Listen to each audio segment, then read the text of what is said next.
Olá pessoal, tudo bem? Eu sou a Carmen e hoje eu vou comentar mais um aspecto do pensamento platônico. A gente já viu dois, a gente já viu o que era uma memória para Platão, a gente já viu o que Platão achava da escrita, né? O valor da escrita para Platão.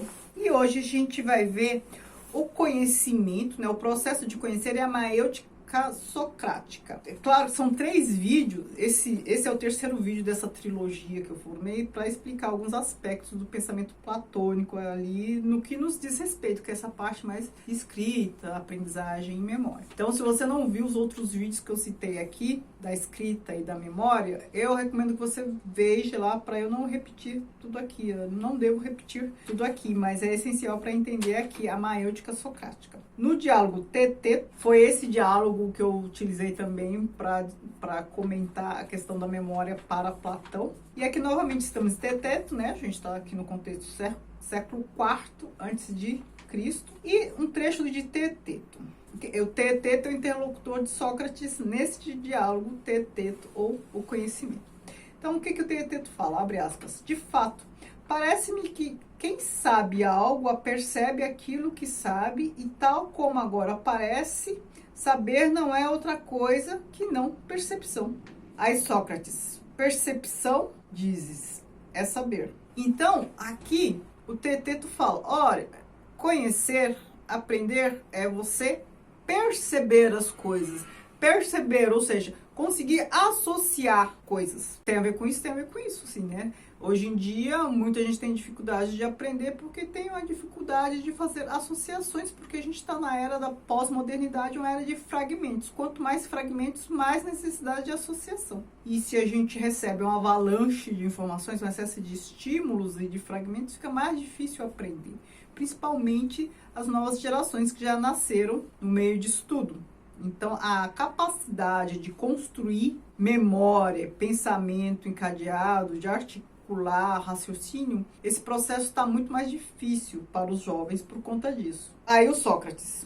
Perceber, dizes, é saber. Quem está acostumado a ler o diálogo platônico e se você não está muito acostumado, eu recomendo que você veja um vídeo que eu fiz há muito tempo para entender os diálogos platônicos. Vou deixar aqui no cards que eu explico mais ou menos como é a estrutura desses diálogos, né? Sempre o Sócrates ali, numa arguição, meio que armadilha, para fazer o outro compreender o tema em questão. E aí a gente já vai ver essa questão da maêutica. Eu estou primeiro apresentando o processo para vocês, depois eu explico. Aí o Sócrates continua, né? Ele falou, perceber, dizes, é saber. Ele está falando, então você está dizendo que percepção é saber. Depois o Sócrates fala, então, como dizemos que é o sopro do vento em si mesmo, que é frio ou que não é frio? Percebe como ele vai colocando a armadilha? Ele vai questionando o outro para fazer o outro refletir e chegar ele mesmo a uma resposta. Aí mais uma provocação. A percepção é sempre daquilo que é e não pode ser falsa, sendo saber.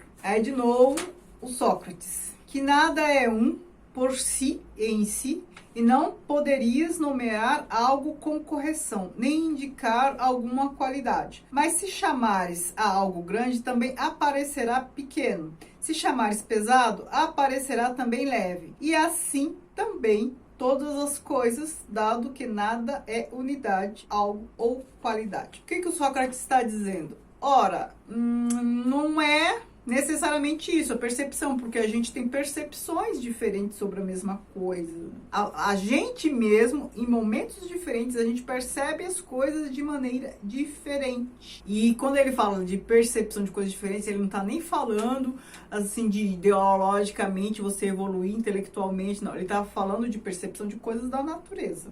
Ele até usou ali a questão do frio, né? Ele está falando de coisas materiais, pesado, grande, pequeno, coisas que a gente consegue averiguar com os nossos sentidos. Ele não está falando de ilações, elucubrações, não é o exercício de um pensamento abstrato que pode evoluir no sentido de desenvolver-se positivamente e fazer com que a gente perceba as coisas de maneira diferente. Não, ele está falando de percepção de fenômenos físicos, a maior parte das vezes verificáveis, palpáveis e concretas. Então, o que ele está falando? Saber não pode ser só isso, não pode ser resumido em percepção, porque a percepção, ela é variável. Então, o que me parece pesado hoje, eu estou falando de algo concreto, amanhã pode parecer leve. O que parece grande, amanhã pode parecer pequeno, porque a gente avalia, a gente valora essas coisas a partir de referenciais.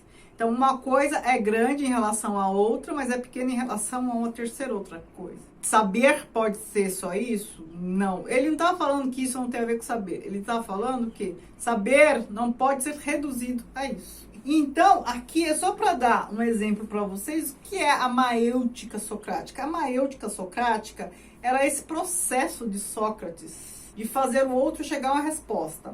Aí um fala alguma coisa, como aqui o Teteto falou, ó, parece que saber não é outra coisa que não percepção. Aí fala, então você acha que saber é percepção? É outro, ok, é isso.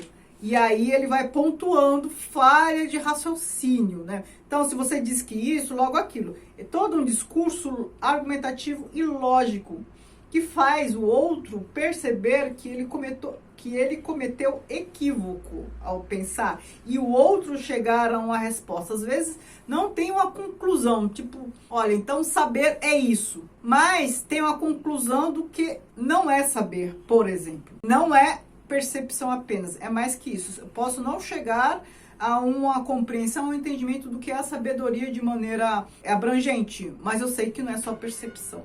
E ele agia dessa maneira, fazer o outro aprender, né? Ele não chega e fala, olha, é assim, assado e frito, tá certo, tá errado, é assim, assim, eu acho assim. Não, ele ia instigando o outro a ir pensando, as ideias irem brotando da cabeça para o outro mesmo chegar às conclusões. É isso que a gente chama de maêutica, este processo de induzir o outro a chegar às respostas.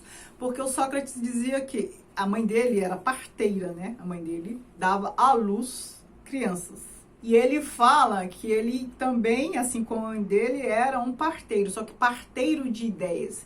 Então, ele dava à luz, ajudava a dar à luz as ideias das pessoas por meio deste processo. Ora, se você afirma que é isso, logo então aquilo. Podemos concordar com isso ou outro? Sim. Bom, então se você acha que é aquilo, então isso.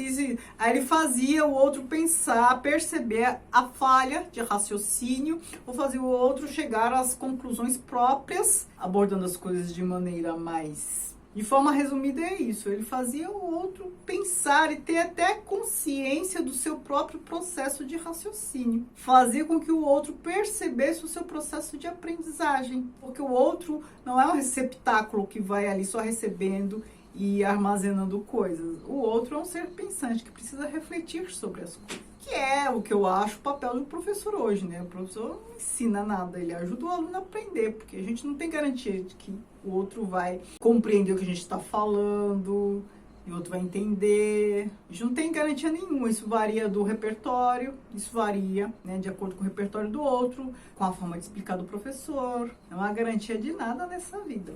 É isso, eu espero que vocês tenham gostado, eu espero que vocês estejam curtindo, e assim a gente encerra essa trilogia de alguns aspectos aqui dos diálogos platônicos. Eu espero que vocês tenham gostado. Muito obrigada, beijos e tchau, tchau.